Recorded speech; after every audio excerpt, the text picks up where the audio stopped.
As podcasters, we are often so focused on what we are doing in the present that we neglect to see where we are leading our show and our audience in the future. So in this episode, I want to share a life lesson that I learned when I was diagnosed with a heart condition that can really help you take your leadership and grow your podcast to that next level. Hey, welcome to Impact Podcaster Academy. My name is Alec Casson, and I help podcasters create greater impact and income with their podcast without them needing to have sponsors, pardon me, or going viral. So before I get into the doctor story, I wanted to say that this episode is kind of piggybacking off of the previous episodes about leadership. So if you haven't gotten a chance to check those out, then pause this, go take a quick listen, and then hop back when you've done that. All right, cool. So the basic, when it comes to leadership, the basic definition of a leader is someone who leads. And it also means that you are bringing someone from where they are to where they want to go. So this episode is going to focus on defining that place where you're going to be bringing your community. In the Bible, there's a very famous quote that says, "Without a vision, people perish." And I don't want your podcast to perish. I don't want your audience to perish. So that's why we're going over this. You see, all successful communities and movements, they ask their followers to look to the future, to look at something that's bigger than themselves, something that they can put their hope in, something that they can believe in, essentially. I remember when I was a kid, I was actually really out of shape. And it's funny because now I'm super into fitness and stuff like that. I love working out. But as a kid, I was really out of shape. I never knew what it felt like to be in shape. I felt like I was always overweight. I lived on the McDonald's diet, and this was way before that movie Super Size Me came out. So not a lot of people were aware of the side effects of eating fast food all the time. But one day, as I was in middle school doing routine doctor visit, the doctor said something to me that was really shocking. He recommended to my mom, meanwhile I'm right there, he's saying to my mom, so I'm thinking we should start putting your son on some heart medication. She was shocked. I was shocked. I was like, what? Why? And then, the doctor began to explain. He was like, it's okay. Nothing's wrong with your heart right now. Not yet. I'm like, well, not yet? What the heck? But he wanted to put me on some medication to help prevent me from needing medication in the future, which is kind of backwards if you think about it. Fortunately, I was kind of smart enough to just be like, well, can I just start eating right and exercising? Would that help me not need the medicine thing? And he was like, yeah, if you do that. And I was like, all right, cool. So in that moment, I knew I had to change something. But also at the time, I didn't really think it was possible. I was never in shape before. I was always overweight. In fact, I would never even take my t-shirt off in front of people. I was so embarrassed with how I looked. It's actually really, I don't really think about that time too much, but even at pools or on the beach, I would never even take my t-shirt off. That's, how embarrassed I kind of felt with my own body. So when I was on this journey to try to get healthier, I didn't really know what to do until I saw a commercial for P90X come on. I don't know if any of you saw the commercial, but in it, they would show these stories, story after story after story of these people getting in crazy good shape after going through this extreme home workout system.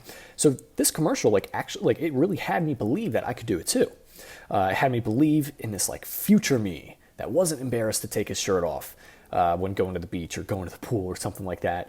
And the reason why is because that story, that program that they were showing, it stuck in my head. And it had me believe that I could live this lifestyle too. They even had this slogan. It was get in the best shape of your life at home, because it was a home workout system. But it really helped me to have hope that I could get in the best shape of my life too.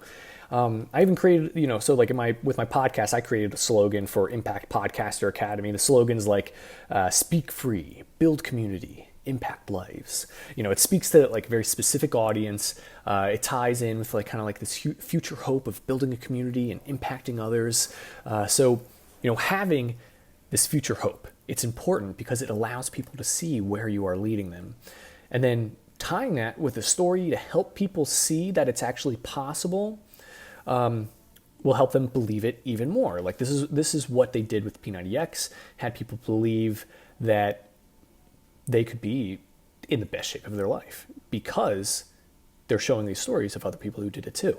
Another thing that's actually like really cool with P90X is that they used to do this thing where they would give out like a special t-shirt that had like the P90X logo on it, and you could only get it after you completed the program and submitted your before and after photos.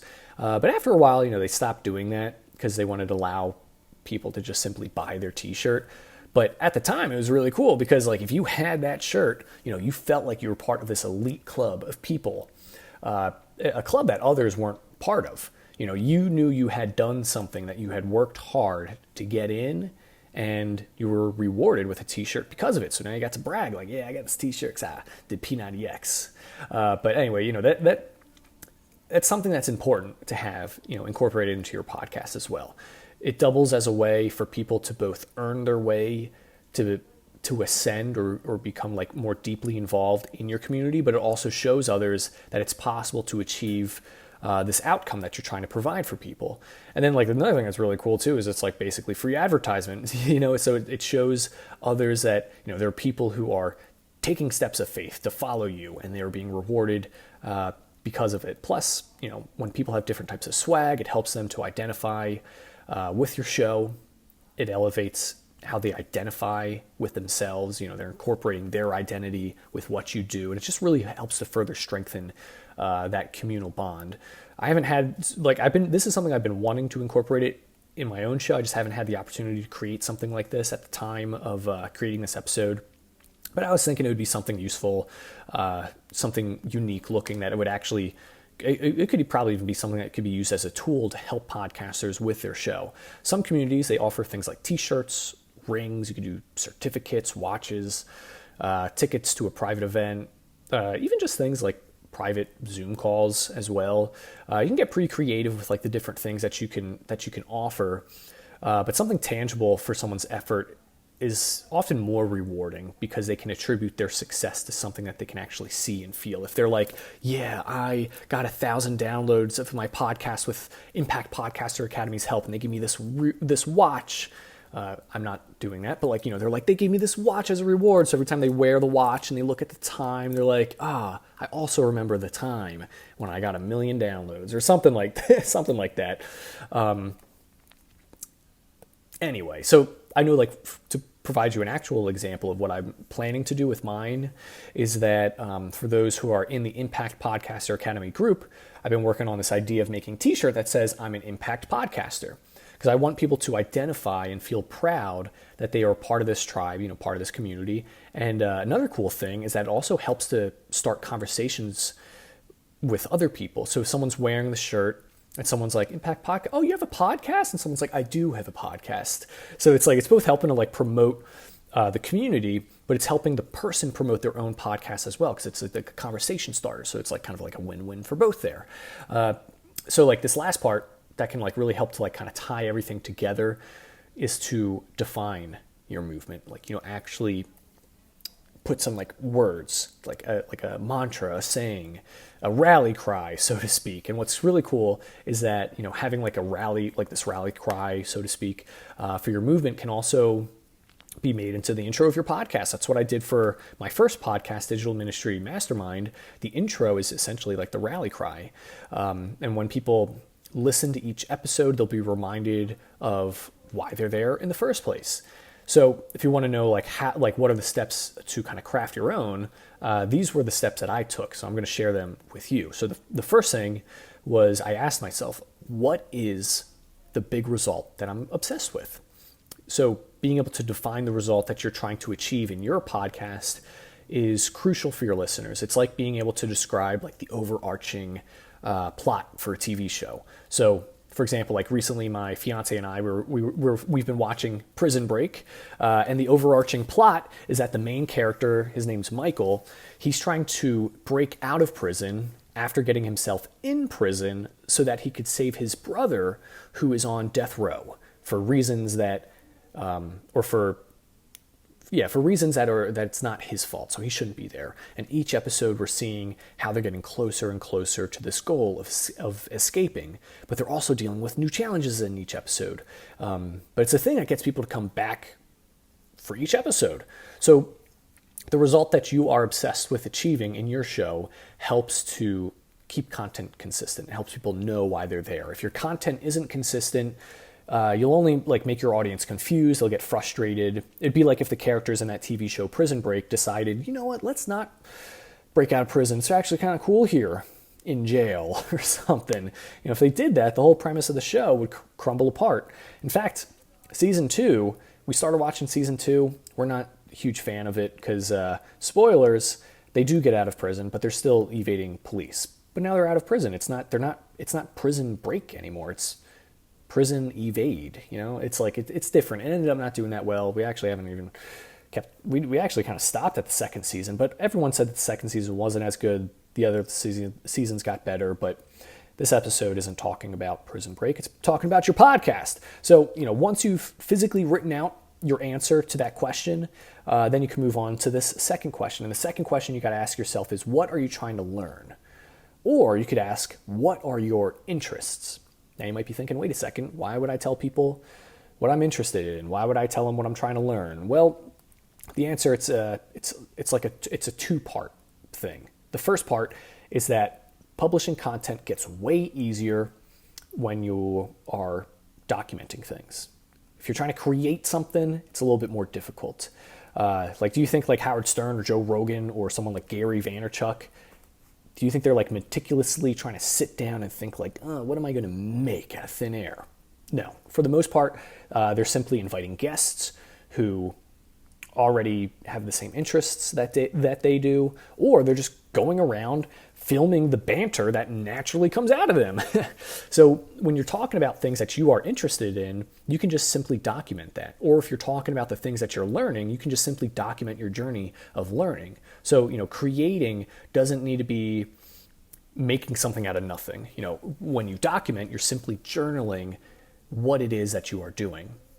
So I said that this answer is two-part, and the second part is that when you are sharing what you're learning or what you're interested in, not only do you learn the material better, and not only do you get invested in what you're interested in more, but it makes it easier for people to follow you along the journey to reach the big result that they're obsessed with, or to also further fall in love more deeply with the things that they're interested in. It becomes something that they can join in on rather than a thing that they are simply like observing on the sideline.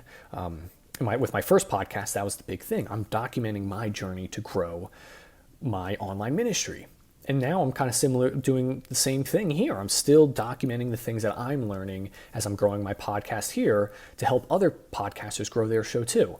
So the third and final question is, who are you speaking to? Who is your ideal audience? You should be able to describe them at this point. If you're having some difficulty describing who your audience is, go back, listen to a couple episodes prior to this one. I've talked about a lot of content, or I've provided a lot of content that talks about describing, defining your perfect audience, perfect follower, things like that. So you can go back to previous episodes and listen to that. But essentially, the more specific your audience is, the more personal your content can be. And the more personal your content is, the more attached that the demographic will feel towards your messaging. So after writing those three questions, you can then use your responses to then craft together this manifesto or like this rally cry, so to speak. So to give you an example of what I had written out for Impact Podcaster Academy, the answer I had for the first question is that I'm obsessed. Pardon me. The first question I wrote, or the first answer I wrote for the first question is that I'm obsessed with learning the top strategies for creating more impact and income online with my podcast. The answer that I put for the second question is that I'm trying to learn the best methods for transforming the lives of my listeners, while also learning the best techniques to get more done with less time and less effort.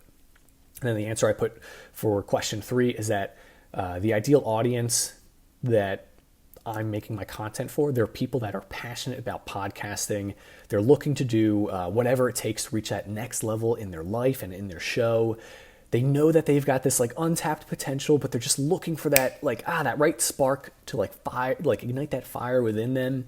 And they're constantly seeking out new information. They're constantly trying to grow and apply things, but for some reason, they're still kind of hitting that glass ceiling and they want to break free from that. So after brainstorming for a while, you're going to be writing like multiple drafts, trying to combine your answers together to form this manifesto. You can do it in the order of the questions, or you could do it in reverse order as well. You can mix and match, mold it around. It doesn't even have to be the exact verbiage. So for example, this is something that I wrote for mine. So in like the description of my podcast episode, it's looking to take your podcast to that next level without needing to rely on sponsors or going viral. Well, get ready to break through that glass ceiling and reach your untapped potential. Here, you'll discover the best podcasting techniques to help you build your audience, your influence, and your income in less time with less effort. My name is Alec Hassan, and this is Impact Podcaster Academy. So, that right there, like that's just an example of what I put together. I kind of mixed things around, added some different words. You got to really play with it a lot. Boy, oh boy, I actually spent like hours crafting that together just to make it sound right. But more importantly, to help my audience hear that and identify with it. So your manifesto, it doesn't have to be in the exact order of the questions. It doesn't even need to be the exact phrasing. Just use the responses that you wrote, play with the material that you have, and, eventually it'll come out something that you really like. I have another exercise that can work really well, but yeah, I'll quickly go through it. I was going to be like, no, I'll do it in the next episode. But if you're listening this far, I think you deserve to get a little bit more content because clearly you care about your show a lot. And I care about you as well. So if you care about your show, I care about it as well. So I understand that, the exercise that I just said, it may not be a one-size-fits-all type of scenario. So with this other exercise you can implement, it can really help to create a deeper bond and even provide like a stronger movement for your show as well. And it's cool. It came from Blair Warren. They are the author of this little book called the One Sentence Persuasion Course. And in it, Blair says, this is the quote that he has, people will do anything for those who encourage their dreams, justify their failures, ally their fears, confirm their suspicions, and help them throw rocks at their enemies. Now that quote right there quite literally maps out what you need to define for your audience in order to make them become these like true fans of your show. So it starts by asking yourself, what are your audience's dreams? How can you encourage them? So for my audience, they want to have more impact, generate more income with their podcast, and or also generate more income with their various other social media channels. They got this podcast because they felt called to start it. They want to form a community and transform the lives of others. So the next question you ask yourself is, how can you provide an excuse for the failures that they experienced in the past? Essentially, like, how is it not their fault? And I know from speaking with my audience and other podcasters, they've experienced a lot of burnout and have gotten very little growth from trying to go viral online. But I genuinely don't believe that it's their fault, because social media companies and influencers even, they want people to think that the only way they could be successful is by going viral and by posting anywhere and everywhere all the time. I just don't believe that. I've grown my previous podcast. It's generated like $12,000. I've said it before. I spent years trying to grow my online influence. And then after doing some of the stuff that I teach you in these episodes in my podcast, after implementing this stuff, it went from like years of making no income to then making $12,000 in like less than 6 months. I didn't go viral. I didn't have a lot of sponsors. I did it. I know you can too.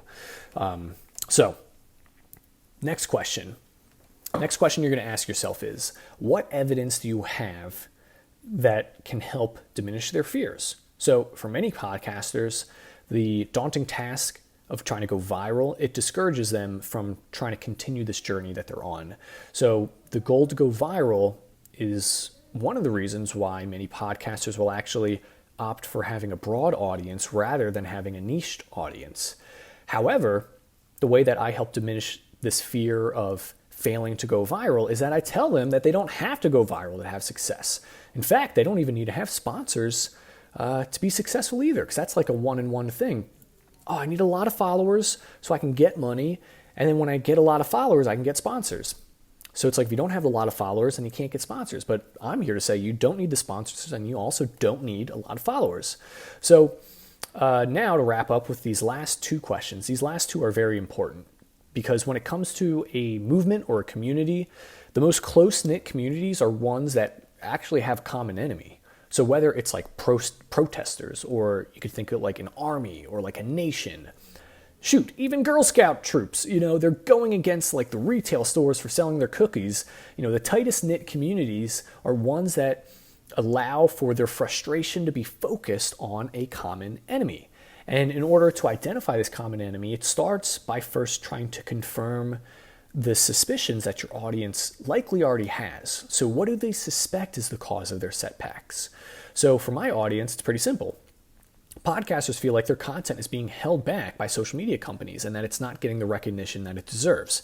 And the reason why is because their content may actually, in fact, be held back by social media companies.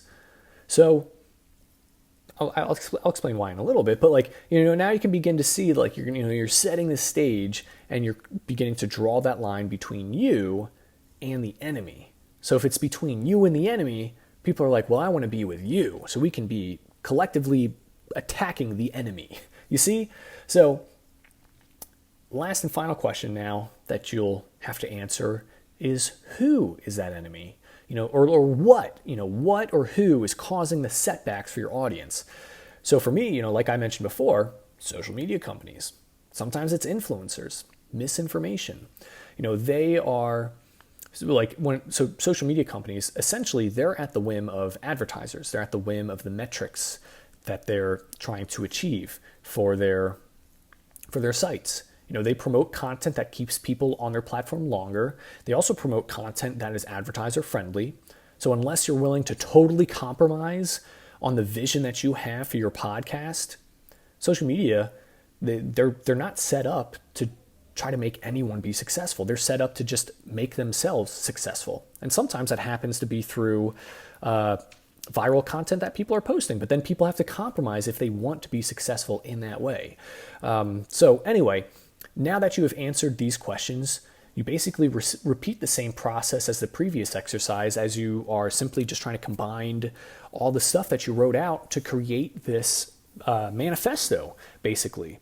So as you're writing it out, I'd recommend including the words "we" in it. It makes it more inclusive. It allows others to identify as being part of your tribe, pardon me, as opposed to they're not looking at it from the outside. They feel like they're involved in it as they're saying this manifesto. So I actually have another example written out here for what I've written out for my podcast.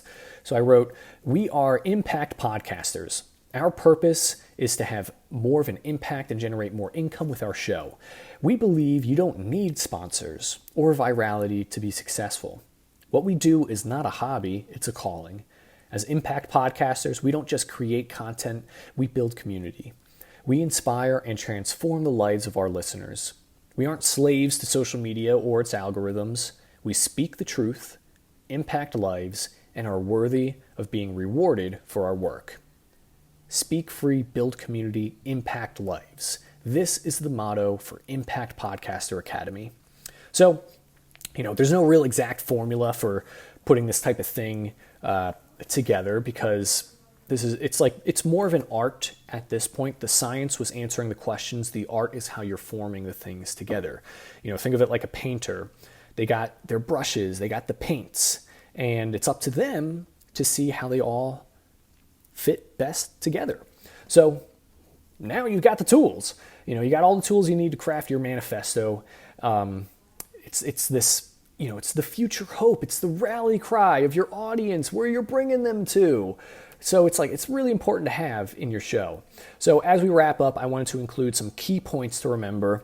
The first thing is that all successful communities and movements, they ask their followers to look to the future, to look at something bigger than themselves, something that they can put their hope in, something that they can believe in. And the more specific the audience, the more personal your content can be. And the more personal your content is, the more attracted your demographic will feel towards your messaging. So this was a pleasure to put together for you guys. I really want to say thank you so much for listening, especially up until this point. Make sure to rate and subscribe, all that jazz. And I really look forward to seeing you in the next episode.